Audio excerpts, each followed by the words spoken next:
বিসমিল্লাহির রহমানির রহিম। আসসালামু আলাইকুম। প্রিয় শিক্ষার্থীরা, আজ আমরা উচ্চ মাধ্যমিক স্তরের পদার্থবিজ্ঞানের প্রথম অধ্যায়ে আমরা কোনো বস্তুকে যদি ওপর থেকে নিচের দিকে অভিকর্ষ বলের প্রভাবে পড়তে দেওয়া হয়, তাহলে তার ক্ষেত্রে কাজের যে মূল বিষয়গুলো আসবে সেগুলো আমরা দেখব। আমি গত ক্লাসে যে বিষয়গুলো নিয়ে সংক্ষেপে দেখাইছিলাম সেগুলো আবারও একটু রিভিউ করে দিচ্ছি, যাতে আমাদের পড়াগুলো অনেক সহজে আমরা মনে রাখতে পারি। সেই রিভিউগুলো কি ছিল? ফার্স্ট অপশন ছিল এরকম যে আমাদের কোনো বস্তুকে আমি ওপর থেকে নিচে ছেড়ে দিচ্ছি, যদি এটা নিচের দিকে সরাসরি পড়তো তাহলে নিচের দিকে পড়ার ফলে এখানে যে কাজ হতো সেই কাজ ডাব্লু সমান, কাজের ইকুয়েশন হয় এফ এস। এফ এস, এসটা হবে এইচ। এইচ কি? এখানকার উচ্চতা। এফটা কি? এফটা হলো তোমার এমজি, মানে এম এ হয় সেখানে হবে এমজি, সেখান থেকে হলো এইচ। নিচের দিকে কোনো বস্তু পড়লে কাজের পরিমাণটা এরকম হয়, কিন্তু এই জায়গাতে বস্তুটা গেছে কিন্তু হয় এই দিকে, মানে এই বরাবর গড়ে গড়ে গেছে, অথবা এই বরাবর গেছে, গড়ে গড়ে গেছে। তো গড়িয়ে যাওয়ার ফলে অভিকর্ষ ত্বরণ, অভিকর্ষ বল, এটা কিন্তু যেভাবে এইচ বরাবর নিচ দিকে কাজ করার কথা সেভাবে কিন্তু করেনি। এই অভিকর্ষ বলের একটা অংশ হয় এই দিকে কাজ করেছে, না হলে এইদিকে কাজ করেছে। আমাদের প্রবলেমটা কিন্তু সেখানেই যে আমরা এই যে বল যে বিভিন্নভাবে কাজ করছে, এই কাজটা কিন্তু আমরা আমাদের মূল অপশনে দেখাতে পারছি যে কিভাবে কাজটা করতেছে। তাহলে সেখানে গিয়ে আমরা উপাংশ বের করা শিখেছি। উপাংশকের ক্ষেত্রে মূল রুলসটা কি ছিল একটু আমরা মনে করে দেখি। মূল রুলসটা ছিল, যদি আমি এটাকে একটু ক্লিয়ার করি, যে ধরো এটা হলো লম্ব, এর সাথে উপাংশক তৈরি করছে, বা এইদিকে উপাংশক আছে। তা আমার যদি এটা থিটা কোণ হয়, তাহলে এই ধরো এটা এ বিন্দু, এটা বি বিন্দু, এটা হলো ও বিন্দু, আর নিচের দিকে হয়তো সি বিন্দু। তাহলে সিটা হলো কিন্তু মূল, অর্থাৎ অভিকর্ষ ত্বরণ জি কাজ করবে কিন্তু সি বরাবর খাড়া নিচের দিকে। কিন্তু আমরা একে দুইটা উপাংশকে ভাগ করতেছি, যেহেতু আমি এইটাকে থিটা লিখছি সুতরাং এইটা হবে কজ উপাংশ। আমাকে একটু সবাই কনফার্ম করো তো, আমি গতদিন যা পড়াচ্ছি এটাই কি সারমর্ম ছিল না? হ্যাঁ হ্যাঁ স্যার। স্যার। আচ্ছা, আর যদি আমি বলি যে না, আমার ওটা পছন্দ হচ্ছে না, আমি এইটাকে কজ, মানে এইটাকে থিটা লিখবো, তখন আমাদের কি তাহলে এই করতে পাশে হবে? cos। হ্যাঁ, তখন আমরা এখানে লিখবো জি কস থিটা। শুধু পার্থক্য এইটুকুই। একটু সবাই খেয়াল করো, যখন তুমি এক পাশে কজ লিখবা তখন কিন্তু আর এক পাশে তুমি না চাইলেও এখানে হবে জি সাইন থিটা, কারণ এক পাশে কজ হলে অন্য পাশে সাইন হয়। এটা আমার কথা না, এটা তোমরা নিজেরাও জানো।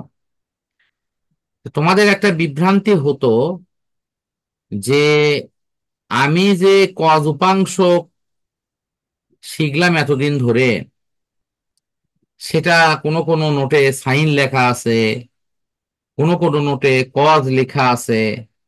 এটা তো একটা প্রবলেম। আশা করি এই প্রবলেমটা যাতে না হয় সে কারণের জন্যই গত ক্লাসে আমি এই উপাংশ কেন্দ্রিক অনেকগুলো পড়া তোমাদের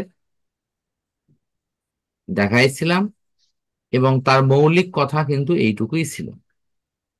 আমি আবারও বলতেছি, বস্তু যদি এই জি বরাবর খাড়া নিচের দিকে পড়তো তাহলে কিন্তু কোনো সমস্যা ছিল না, তাহলে কাজের পরিমাণ হতো এমজিএইচ, আমরা লিখতাম, অঙ্ক করতাম, হয়ে যেত।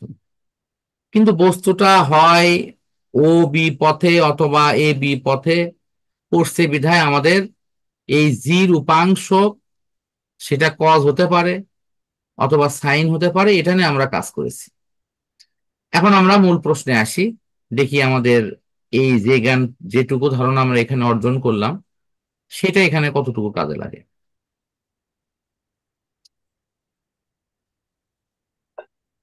আহ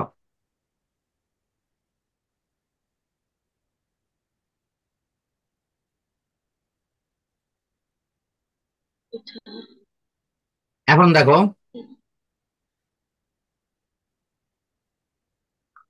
গ নম্বর, গ নম্বরে কি বলা হচ্ছে প্রশ্নে, চিত্রে উল্লেখিত ভরের বস্তুকে এ বিন্দু হতে বি বিন্দুতে আনতে অভিকর্ষ বলের দ্বারা কৃত কাজের পরিমাণ নির্ণয় করো। তাহলে এ থেকে বি বিন্দুতে এই দিকে নিয়ে আসা হচ্ছে, তাহলে এখানে আসলে কাজটা হতো কিন্তু এমজিএইচ যদি খাড়া নিচের দিকে যেত। কিন্তু মুশকিলটা হলো জিটা কিন্তু ফুল কাজ করবে না, কারণ যেহেতু জি সরাসরি নিচের দিকে কাজ করেনি, কাজ না করে এই দিকে কাজ করেছে, তাহলে জির ক্ষেত্রে উপাংশক আমাদের বের করে নিয়ে কাজ করতে হবে। তোমরা কি প্রশ্নটা বুঝতে পারছো? একটু সবাই প্লিজ মতামত দাও। না স্যার।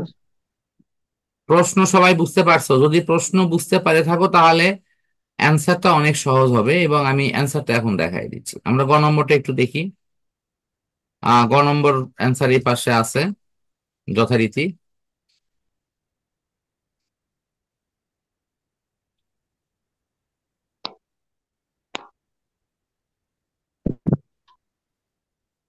গ নম্বরে কি বলা হচ্ছে,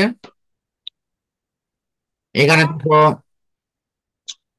আছে হলো সূত্র এমজিএইচ, আমি যেটা লিখছি সেটাই কিন্তু আছে, কিন্তু উপাংশকটা কার হবে? উপাংশক হবে হলো এই এই যে জিটা যে নিচের দিকে কাজ করতেছে, ঠিক আছে, এই 9.8 ধরে জি নিচের দিকে কাজ করতেছে, কিন্তু এটা যাচ্ছে এই বরাবর, আমার এই পথটা বের করতে হবে। তাহলে এখানে একটা থিম লেখা আছে, এডি সমান এ বি সাইন থিটা, এটা কি তোমাদের আমি শিখাচ্ছিলাম? মনে করে দেখো তো, যদি কারো মনে না থাকে তাহলে শিখে দিচ্ছি। লম্ব সমান হলো অতিভুজ গুণন সাইন, মনে পড়ে কি?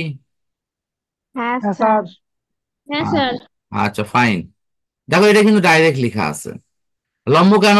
কারণ আমার তো হলো এটা তো এইচ, ওই যে এমজিএইচ, যে এমজিএইচ এর এই এইচটা তো হলো তোমার এই নিচের দিকে এটা, তা আমি ওই এইচ মানে লম্ব, মানে এটা এইচ আর সমান হলো এ বি তে কত হয়। এখন এ বি তে গিয়ে এটা সাইন উপাংশক লেখা হয়েছে, একটু সাইন উপাংশ কেন লেখা হলো এটা একটু আমরা দেখি। ছবিতে তোমরা একটু খেয়াল করো যে এটাকে থিটা ধরা হচ্ছে 30 ডিগ্রি, ফলে এই দেখো জি কস 30 ডিগ্রি লেখা আছে। তোমাকে হয়তো মনে হতে পারে স্যার পাশে তো 60 ডিগ্রি লেখা আছে, আমরা কেমনে বুঝবো যে ওটা ধরা হয়েছে, ওটাই থিটা? হ্যাঁ, এটা একটা মজার বিষয় আছে। তোমরা একটু নিজেরা বলো তো, এ বিন্দুতে এই দুইটার মধ্যে কোণ কি 90 ডিগ্রি না? অর্থাৎ এ বি রেখা আর হলো এসি রেখা, এই দুইটার মধ্যবর্তী কোণ কি এরকম? দেখো তো এরকম না? আর 90 ডিগ্রি না, ঠিক 90 ডিগ্রি না এটা? হ্যাঁ।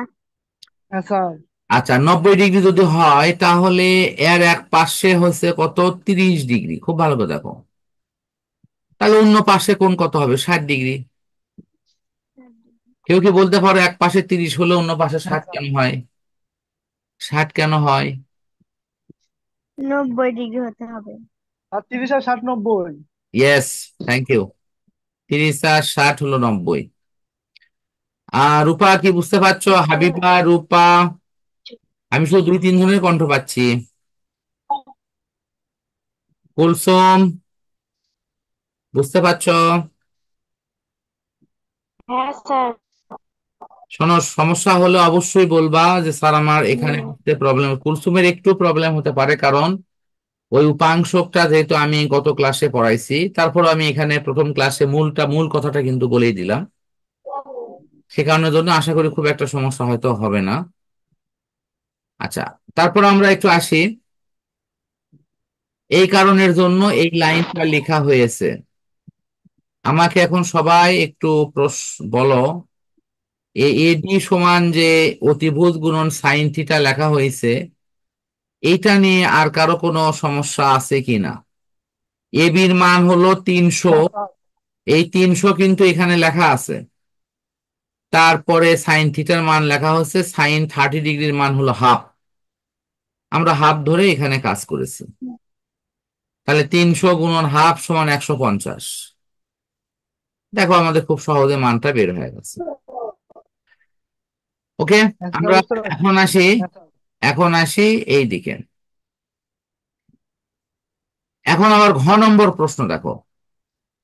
সবাই একটা জিনিস ফলো করার চেষ্টা করো, প্রশ্ন না বুঝে কেউ উত্তর করবা না।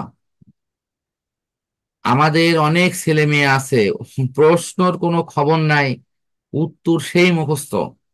খালি যদি ইশারা ইঙ্গিতে কওয়া যায় এটা হলো এই প্রশ্নই, ওর কোনো বোঝার দরকার নেই, দেখো একেবারে মানে সেই রকম মুখস্থ করে গেছে, বলার সাথেই লিখে দিচ্ছে। কিন্তু আমি এইরকম অটো কাউকে বানাতে চাই না। আমার কথা হলো তুমি নিয়মতান্ত্রিক ভাবে পড়বা, প্রশ্নের অ্যান্সার তুমি নিজে ক্রিয়েট করবা, তৈরি করবা, কোনো মুখস্থ দরকার নাই। এবং সবচেয়ে বড় কথা হলো, আমি এইভাবেই লিখবো এমন নাও হতে পারে। আমি হয়তো প্রশ্নটা এত ভালো বুঝেছি যে আমি এর চেয়েও ভালো করে লিখতে পারবো, তুমি সেভাবে লেখো, কোনো সমস্যা নাই। এবং আমি তোমাদেরকে গ্যারান্টি দিচ্ছি, ওয়ারেন্টি না, ইনশাআল্লাহ প্রশ্ন অ্যান্সার ভিন্নভাবে লেখার পরেও যদি তোমার নিয়ম কানুন ঠিক থাকে, নম্বর পাবা, এটা গ্যারান্টি। ওয়ারেন্টি না, ইনশাআল্লাহ গ্যারান্টি। আমরা শুধু প্রত্যাশা করি যে তুমি অ্যান্সারটা করতে পারো কিনা। যখন অ্যাবিলিটিতে দেখা যায় যে সে অ্যান্সারটা সত্যি করতে পারছে, সত্যি বলতেছি যে সেখানে কোনো প্রবলেম থাকে না, ও ইনশাআল্লাহ কাজ করবেই, ওর কিন্তু কোনো সমস্যা হবে না। তো ঠিক আছে, আমরা একটু ঘ নম্বরে দেখি তাহলে। এ বি ও এসি পথে পড়তে দেওয়ার 5 সেকেন্ড পর বেগের পরিবর্তন। তাহলে এখানে দুটো জিনিস কিন্তু, একটা হলো এ বি বরাবর যদি বস্তুটা পড়ে তাহলে 5 সেকেন্ড পর তার বেগটা কেমন হবে, আবার যদি এসি বরাবর পড়ে তাহলে 5 সেকেন্ড পর বেগটা কেমন হবে। পরিবর্তন মানে আগে কত ছিল পরে কত হলো, এই দুটোর কম্পেয়ার আলোচনা, অথবা এই দুটার বিয়োগফল, দুভাবেই বলা যায়। তুমি যদি ভাষায় বলো যে আগে ছিল 20 পরে হয়েছে 30, আবার যদি বলো যে আগের চেয়ে বেগটা 10 বাড়ছে, দুটো কথা কিন্তু একই। এজন্য এখানে বলা আছে পরিবর্তন ব্যাখ্যা করো। তো ব্যাখ্যা সবসময় এক হয় না, এটা ভিন্ন ভিন্ন ভাষায় হয়, যে যেভাবে উপস্থাপন করে। মূল বিষয়টা ঠিক থাকলে ইনশাল্লাহ কোনো সমস্যা হওয়ার কথা না। তো ঠিক আছে, আমরা একটু দেখি। আহ একটু সবাই লক্ষ্য করো।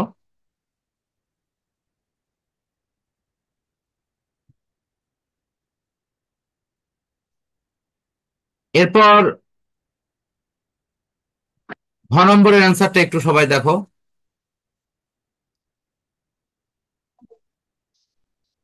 যথারীতি এই ছবির দিকে আগে তাকাও।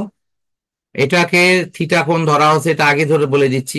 থিটা ধরা হচ্ছে এই কারণে যেহেতু এইদিকে কজ উপাংশক লেখা আছে, তাহলে এই পাশে একটা সাইন উপাংশক হবে, যথারীতি সাইন উপাংশক লেখা আছে। তো আমরা এরপর যেটা করব, এ বি পথে পড়ন্ত বস্তুর ক্ষেত্রে বস্তুটা যখন এই জায়গায় আছে তখন তার আদি বেগ কি শূন্য না? কারণ বস্তু পড়েই নি, বস্তু হ্যাঁ ঠিক স্যার। ওখানে আছে, শূন্য। সময় সে কত সেকেন্ড ধরে পড়ছে? 5 সেকেন্ড ধরে পড়ছে। আর ওই সময়ে তার ত্বরণের মান কত হবে? যেহেতু বস্তুটা এই দিকে যাচ্ছে, কোন দিকে যাচ্ছে? এই দিকে যাচ্ছে। তুমি যদি এটা, হ্যাঁ একটু বলি আগে, তুমি যদি এটাকে জি সাইন উপাংশক লেখো তাহলে কিন্তু লিখতে হবে এই পাশে 30 ডিগ্রি ধরে। যদি মনে করো না স্যার আমি এই পাশে 60 আছে, 60 লিখবো, তো তুমি 60 লিখতে পারবা। তাহলে 60 লিখলে তুমি তো এই পাশের কোণকে থিটা কোণ বানায় ফেললে। তখন তোমাকে লিখতে হবে জি কস উপাংশ, এবং এই কজের মান হলো 60 ডিগ্রি। তোমরা একটু তোমাকে নিজেদের যদি কাছে বই থাকে বা কোনো নোট থাকে, তাহলে নিজেরা দেখো সাইন 60-র মানও যা, 30-র মানও যা, কস 60-র মানও তাই। উভয়ের মান কিন্তু হাফ আছে। আমার কথার সাথে কি সবাই একমত? হ্যাঁ স্যার। তাহলে দেখো হ্যাঁ স্যার। ত্রিকোণমিতির জ্ঞান আমাদের যখন পড়েছি তখন মনে হচ্ছে যে কি পড়তেছি। দেখো ফিজিক্সের সাথে এটা কতটা রিলেটেড। এই জন্য আমাদের অনেক মানে টিচার যখন আমাদেরকে নিয়ে বিভিন্ন রকম মিটিং করতেন, মানে 2-3টা ডিপার্টমেন্টের স্টুডেন্টদেরকে নিয়ে একত্রে বসতেন, তখন অনেকে কিন্তু একটা কথা বলতো যে এই সায়েন্সের জগতে 1 নম্বর সাবজেক্টই হলো ফিজিক্স, 2 নম্বর স্থানে রাখা হয়েছে কেমিস্ট্রিকে। 1 নম্বরকে কেন বলা হচ্ছে, কারণ কেমিস্ট্রির জন্য ম্যাথমেটিক্যাল টার্মটা অতটা আবশ্যিক না। কিছু ম্যাথমেটিক্যাল টার্ম লাগে, কিন্তু ফিজিক্স এমন জিনিস যেটার জন্য ম্যাথটা আবশ্যিক। কেউ যদি ম্যাথে দুর্বল হয়, কেউ যদি ত্রিকোণমিতি পরিমিতি জ্যামিতি এগুলোতে দুর্বল হয়, তার জন্য ফিজিক্স পড়া খুব কঠিন। তাই এটা মানে বরাবর অন্যরাও মানে, এবং ইয়েতে দেখা যায় যে আমাদের ক্ষেত্রে যেমন আমি নিজেও যখন পরীক্ষা দিয়েছি, তোমরা যেটাকে বিএসসি কোর্স বলো, সেটা আমাদের ছিল সাবসিডারি বিষয়। সেখানে আমাকে কিন্তু কম্পালসরি বিষয় হিসেবে ম্যাথটা নেওয়াই লাগছে। ম্যাথের ওপর আমরা 300 নম্বরের এক্সট্রা পরীক্ষা দিছি। মানে যে কোশ্চেনে একজন মানে টিচার বিএসসি পাস করে, আমাদের এক্সট্রা ভাবে কিন্তু এই ম্যাথ এবং কেমিস্ট্রি এই দুটার উপরে 300 300 600 নম্বরের পরীক্ষা দিয়ে পাস করতে হচ্ছে। তার মানে পুরো বিএসসির কোর্সটাই আমাদের কভার করছি। আমার এখানে সুযোগ ছিল আমি অন্য সাবজেক্ট নিয়ে করতে পারতাম, মানে ওই ম্যাথ তো নেওয়াই লাগতো তার সাথে অন্য কিছু, কিন্তু আমি নিইনি। যেটা আমি আসলে পিওরটাই করব, অর্থাৎ ম্যাথ তো থাকছেই, তার সাথে রসায়নটাও নিয়েছিলাম। এই কারণের জন্য কিছু কিছু রসায়নের ক্ষেত্রে হয়তো অনেককেই হেল্প করতে পারি, বিশেষ করে 9-10-এ। অনেকেই আমার এই ব্যাপারগুলো নিয়ে শহরেও যখন পড়াই তখন অনেকেই আমাকে বলে যে ফিজিক্সের কোনো টিচার মানে এই কেমিস্ট্রির ক্ষেত্রে এরকম অবস্থান আসে আমি আমার দেখা খুব কম। এটা অন্যরা গল্প করে, তো আমি নিজেকেও আসলে অত জ্ঞানী মনে করি না। এখন তাদের কি ভালো লাগে জানি না। এমনও অবস্থান আছে যে আমি ফিজিক্স পড়াইতে গেছি, কিন্তু পাশাপাশি আমার পরবর্তীতে কেমিস্ট্রিটাও পড়াতে হয়েছে, ওই স্টুডেন্টের রিকোয়েস্টে অথবা গার্জেনের রিকোয়েস্টে। ভালো লাগছে পড়ছে। তো যা হোক, আমার মনে হয় আমরা আহ এইটুকু পর্যন্ত কি সবাই বুঝতে পারছি? একটু সবাই বলো। তাহলে আমি এ পাশে কস লিখলে 60 ডিগ্রি, যে এটা কস যখন লিখছি 60 ডিগ্রি, যদি আমি এইটাকে 30 ডিগ্রি ধরে নিয়ে যদি লিখতাম তাহলে এটা হতো সাইন 30 ডিগ্রি। মান কিন্তু একই আসবে, কোনো সমস্যা হবে না। জি সাইন 30 ডিগ্রি। তাহলে জি নিয়ে আমাদের কথা শেষ। এখন 5 সেকেন্ড পর বেগ কত হবে? তোমরা তো নিশ্চয়ই জানো যে কোনো বস্তুকে যদি ত্বরণে ফেলা হয় নিচের দিকে, তাহলে v is equal to u plus gt. At. এটিটাই জিটি হবে, যেহেতু অভিকর্ষ ত্বরণ আছে। লেখা যায় না এটা, বলো তো? এখানে কিন্তু সেটাই লেখা হচ্ছে, হ্যাঁ একটু স্যার। লক্ষ্য দেখো, এটাই লেখা হয়েছে। ইউটাকে লেখা হয়েছে ভি ভি নট দ্বারা, ঠিক আছে। আর অভিকর্ষ ত্বরণ জিটাকে যেহেতু বোঝার স্বার্থে এ লেখা হচ্ছে, লিখে মান বসে দিয়ে অঙ্ক করা হচ্ছে। এবি পথে বেগ কি বের হলো? খুব কঠিন লাগলো কি দেখো তো, একটু না মনে মনে চিন্তা করে দেখো তো। এই যে এবি না পথে যে স্যার। মান বের করা হলো, এটা কি খুব কঠিন লাগলো? অন্যরা একটু মতামত দাও। আমার সাথে এই মুহূর্তে মনে হয় প্রায় 9 জনকে, 9 জন 10 জনকে দেখতে পাচ্ছি। শোয়েব, কি বুঝতে পারছ? তোমার সাথে কি আর কেউ আছে? আমি একজনকে সাথে রাখতে বলছিলাম। আসসালামু আলাইকুম। না স্যার, ওয়ালাইকুম। আসেনি আজকে। আসেনি? না স্যার। দাওয়াত দিও, দাওয়াত দিও। বলছি স্যার, আসেনি। তোমার আব্বু ভালো আছে? ভালো করে করে। আছে আলহামদুলিল্লাহ, সকলে ভালো। আচ্ছা আচ্ছা, আলহামদুলিল্লাহ। তোমার আব্বুকে সালাম দিও। তারপরে রূপা, কথা বলছো না, বুঝতে পারছো কি?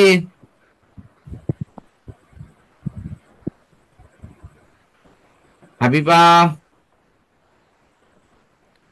জি রাবেয়া, স্যার। বুঝতে পারছ?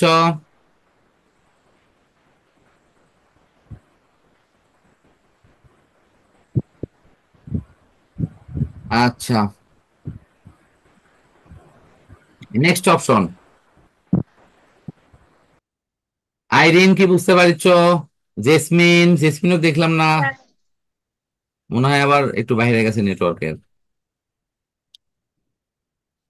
এখন আমি পরেরটা একটু দেখে দেই। পরেরটা ঠিক সেম। এবার এসি পথে কাজ কত হবে? সরি, ওই 5 সেকেন্ড পরে বেগ কত হবে? আমরা কিন্তু একই রকম ভাবেই কিন্তু দেখাতে পারছি। ওকে। আহ অ্যান্সার। কেউ কি কিছু বলবা? হ্যান্ড রাইজ দেখলাম একজনের। মেবি কি বাপ্পি নাকি?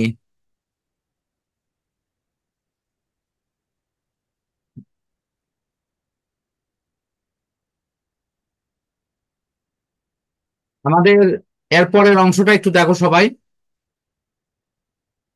এসি বরাবর কাজ ওই আগের মতো অভিকর্ষ ত্বরণের মান বের করে নেওয়া হয়েছে। তো অভিকর্ষ ত্বরণ এই দিকের মান তাহলে কত হবে? কজ মান। যদি কজ মান ধরা হয় তাহলে কজ 30 ডিগ্রি, আর যদি সাইন ধরা হয় তাহলে সাইন 60 ডিগ্রি। দুইটাতেই মান আসবে, কোনো সমস্যা নেই। কজ ধরলে কত হবে? 30 ডিগ্রি, কারণ এই কোণের মান হলো 30 ডিগ্রি। আর যদি এটা সাইন ধরে করি, যদি ভুল করে না এটা সাইন উপাংশ ধরে লিখবো, তাহলে সাইন হবে 60 ডিগ্রি। আশা করি এটা ক্লিয়ার। এবং ওইভাবে উপাংশকের মান বের করে নেওয়া হয়েছে। তারপরে ওই যে একই সূত্র। কোন সূত্র? V is equal to u মানে হলো ভি নট। U plus. হ্যাঁ হ্যাঁ, u plus at, s. Thank you, এটাই। ইউ প্লাস এটি, এটিটাই মানে জিটি মনে করবা, করে কাজ করবা। ইউ এর পরিবর্তে এখানে ভি নট লেখা হচ্ছে। এখন বুঝতে পারছি পরিবর্তন, স্যার। যেহেতু এখানে পরিবর্তন মানে কি, আগে কত হলো? 5 সেকেন্ড পর এবি বরাবর বেগ হয়েছে 24.5, আর এসি বরাবর বেগ হয়েছে কত? 42.45। তাহলে আমরা বিয়োগ করে নিয়েছি। তোমরা যদি এই এই থিমটা যদি মনে রাখতে পারো, মনে রাখো কাজ ক্ষমতা শক্তির এই জাতীয় কিছু সৃজনশীল আছে, এটা তোমাদের অনায়াসে ইনশাল্লাহ তখন পারবা, কোনো সমস্যা হবে না। ঠিক আছে। আহ আমি জি কাজ স্যার, ঠিক আছে। ক্ষমতার শক্তির অধ্যায়ে দেখি ওইরকম একটা সৃজনশীল খুঁজে পাই কিনা।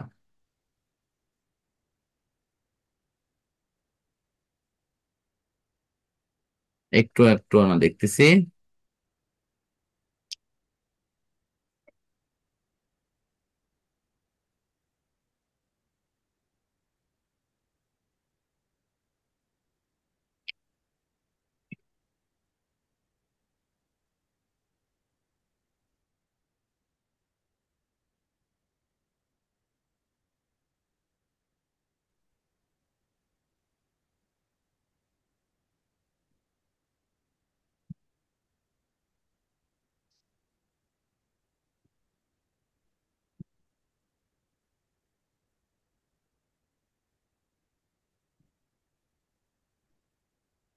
এই যে, এই যে এখানে আছে।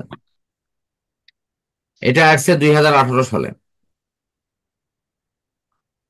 এখানে দেখো, এটা বয়ে বয়ে উপর দিকে ওঠা অথবা নিচ দিকে নামা। এখানেও কিন্তু আমার ওই উপাংশকের মতো ধরে কাজ করতে হয়েছে, এবং ওই থিমটা এখানেও আছে। এই যে তোমরা যদি নিচের দিকে অ্যান্সার দেখো, এই যে দেখো অ্যান্সার, দেখো দেখো তো সাইন উপাংশ করা আছে। হ্যাঁ স্যার। সেম এই এই জিনিসগুলো কিন্তু সব জায়গাতেই লাগবে। এবং আমাদের কলেজ বোর্ডে গিয়ে তোমার ওই যে যে ছবিটা দেখলাম, ওই সাইজের ছবির অনেক প্রশ্ন পরীক্ষায় কিন্তু কলেজ বোর্ডে আসে। এই এই এই মানে ওই যে একটু আগে যে পড়ালাম, সেম ছবির ওই টাইপের প্রশ্নতে প্রচুর আসে। তো আমার মনে হয় আমরা পুরো নোটটা যখন দেখবো তখন হয়তো তোমাদের বোর্ডেও আরো পাওয়া যাবে। তো এখানে একটা প্রশ্ন তো আমি পেয়ে গেলাম, যদিও এটা সিঙ্গেল প্রশ্ন। আহ এটা প্রশ্নটা এরকম যে একটা মই বরাবর বা একটা হেলানো তল বরাবর বস্তুকে নিচের দিকে নামালে অথবা উপর দিকে ওঠালে কি পরিমাণ কাজ হয়। আমি খাড়া উপর দিকে তুললে কত কাজ হবে, আর এইরকম করে তুললে কত কাজ হবে। তা আমরা যখন ছোটতে পড়তাম তখন আমাদের মনে আছে, আমার ক্লাস 8-এ তোমার হলো সরল বিজ্ঞান বা সাধারণ বিষয় নিয়ে কিছু প্রশ্ন হতো। তা সেখানে কিন্তু হেলানো তল বলে একটা পয়েন্ট ছিল, যে কেউ যদি বাসার কোনো সিঁড়ি করে, এই সিঁড়িটা যদি সে হেলানো না করে খাড়া করে তাহলে তার বাসায় উঠতেও খুব কষ্ট হবে, বাট এটি হেলানো করলে তার জন্য ওঠাটা অনেক সহজ হবে। এই জাতীয় থিমগুলো কিন্তু আমরা সেখানেও পড়েছি। আমার মনে হয় আমরা আপাতত এই অভিকর্ষ মহাকর্ষ থিম বা কাজ ক্ষমতা শক্তির আহ, এই অংশের থিমটা আমরা আপাতত ক্লোজ করছি। আম, আমরা পরবর্তীতে গিয়ে অন্য থিমগুলো হয়তো ইনশাল্লাহ দেখবো। তো তোমাদের মহাকর্ষ অভিকর্ষ অংশে আরো কিছু গুরুত্বপূর্ণ প্রশ্ন আছে যেগুলো আমাদের কিন্তু পড়া দরকার। আমি ওই নোট ইয়েটা একটু ওপেন করে নিচ্ছি, একটু দেখাই তোমাদের। সেটা হলো মুক্তিবেগ নিয়ে প্রশ্ন। তো আমাদের নতুন 2023 সালে আসা প্রশ্ন, অথবা আরো কিছু কিছু ক্ষেত্রে কলেজ বোর্ডের দুই একটা প্রশ্ন সমন্বয় করে কিন্তু আমাদের এই কাজগুলো করতে হবে। তা আমি আজকে মুক্তিবেগ এটার উপর কিছুটা আলোচনা আজকে করে রাখবো, এবং সামনের দিন তোমাদের মুক্তিবেগ এবং তার সাথে স্যাটেলাইট বা ভূস্থির উপগ্রহ এটা কেন্দ্রিক কিছু সৃজনশীল ইনশাল্লাহ দেখাবো। তো আমি দিই এখানে 2019 সালের প্রশ্নে অলরেডি ভূস্থির উপগ্রহ বুঝতে নিয়ে পারছি স্যার। প্রশ্ন প্রশ্ন দেওয়া আছে। তো এই ভূস্থির উপগ্রহটা কি, এবং এটা যদি পরীক্ষায় আসে তাহলে কিভাবে আমরা এটাকে সলভ করব, এই ক্যাটাগরিগুলো আমাদের জানা দরকার। আর মুক্তিবেগ থেকে প্রশ্ন আসার কিন্তু সম্ভাবনা আছে। তো আমরা ফার্স্ট দেখবো মুক্তিবেগটা কি।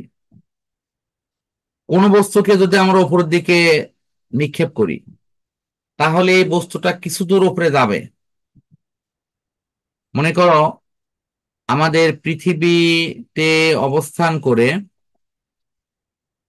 এটা হলো আমাদের পৃথিবী। এই পৃথিবীতে অবস্থান করার পর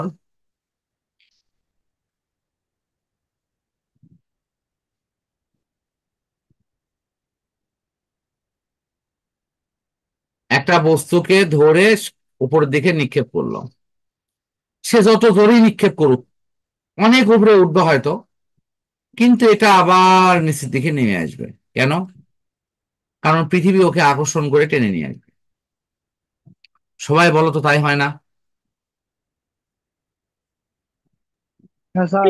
কেউ যদি ছাদের উপরে গিয়ে কারো উপর রাগ করে বলে যে না আমি আর এই পৃথিবী থাকবো না, আকাশের দিকে দিল জোরে লাফ, সে কি আসলে আকাশে যাবে না একেবারে পেটের মধ্যে, মানে যাকে বলে পৃথিবীর যে পেট তার মধ্যে উঠে যাবে? কার মধ্যে উঠবে?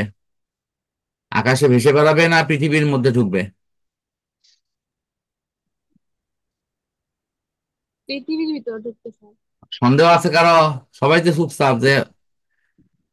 আবার তাই বলে কেউ যেন সত্যি সত্যি যে ছাদের উপর লাভ দান দেও না বাবা। আমি কিন্তু পড়ানোর জন্য বলতেছি আর কি। তো আমরা কোনো বস্তুকে ছাদের উপরে গিয়েও যদি উপরের দিকে নিক্ষেপ করি তাহলে অবশ্যই এটা এক সময় পৃথিবীতে ফিরে আসবে। কিন্তু এমন একটা স্পিড আছে যে স্পিডে কোনো বস্তুকে উপরের দিকে নিক্ষেপ করলে এই যে পৃথিবীর আকর্ষণ বলয় বলে একটা এলাকা আছে, ওই এলাকাটা সে পার হয়ে চলে যাবে। যখনই ওই আকর্ষণ বলয়ের এলাকাটা সে পার হয়ে যাবে, ঠিক তখনই